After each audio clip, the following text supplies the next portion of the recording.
इस पॉल्यूशन को देखते हुए अगर हम कहें कि ये जो पॉल्यूशन बॉडी के बाहर हमें दिख रहा है, इतना ही ये बॉडी के अंदर भी पहुंच रहा है थ्रू अवर ब्रीदिंग, यानी कि जैसे ही हम सांस ले रहे हैं, PM 2.5 से बड़े कण जो है हमारी लंग्स में डीप डाउन जाते हैं और हमारी पूरी बॉडी में सर्कुलेट होते हैं।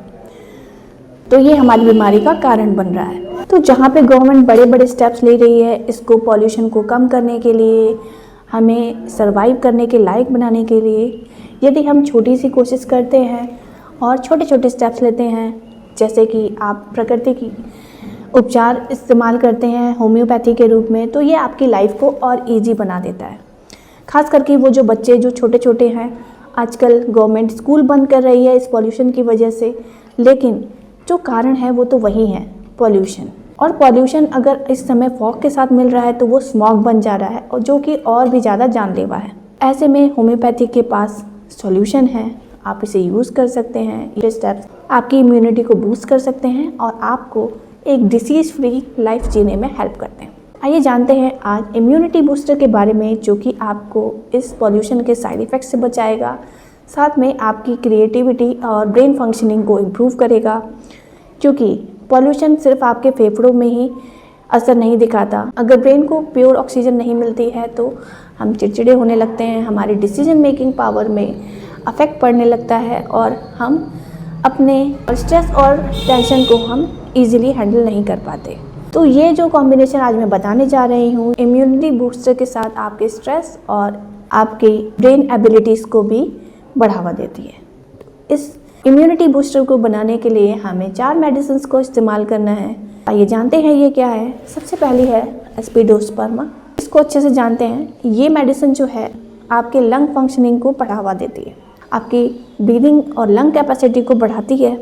और तो ज़्यादा जो स्मॉग के चलते आपके लंग्स को प्रॉब्लम होती है, ब्रीदिंग में प्रॉब्लम होती है, यदि कफ होता है और डिस्निया, अस्थमा की जो समस्या आ रही हैं, ये उसमें हेल्प करती है। सेकेंड मेडिसिन है अवीना सटाइवा।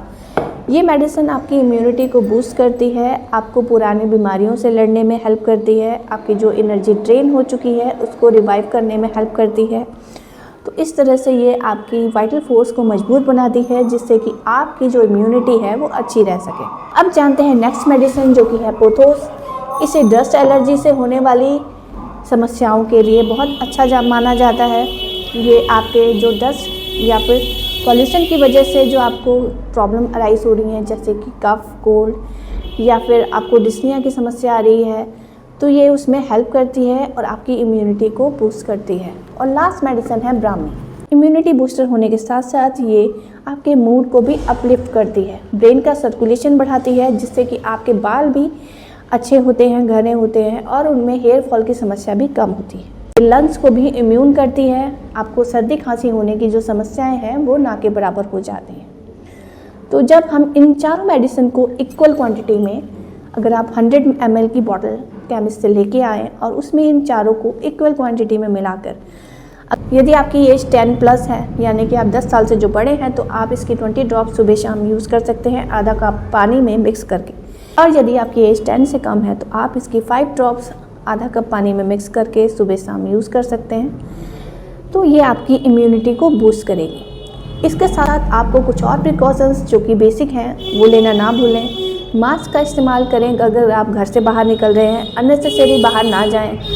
सेकेंडली, अगर आप रात में स्टीम लेते हैं तो ये भी आपकी फेफड़ों को क्लियर करने में हेल्प करता है, लंग्स को क्लियर करने का हेल्प करता है, और जो आपके फेस पे पॉल्यूशन है उसको भी कम करता है, तो स्किन भी आपकी ग्लोइंग रहती है। तो अगर आप ये तीनों चीज़ें यूज़ करते हैं तो आपकी इम्यूनिटी बहुत स्ट्रॉन्ग हो जाती है। तो ऐसी और इन्फॉर्मेशन पाने के लिए और हमें सपोर्ट करने के लिए चैनल को लाइक, सब्सक्राइब और अपनी क्वेरीज़ को कमेंट करना ना भूलें। धन्यवाद।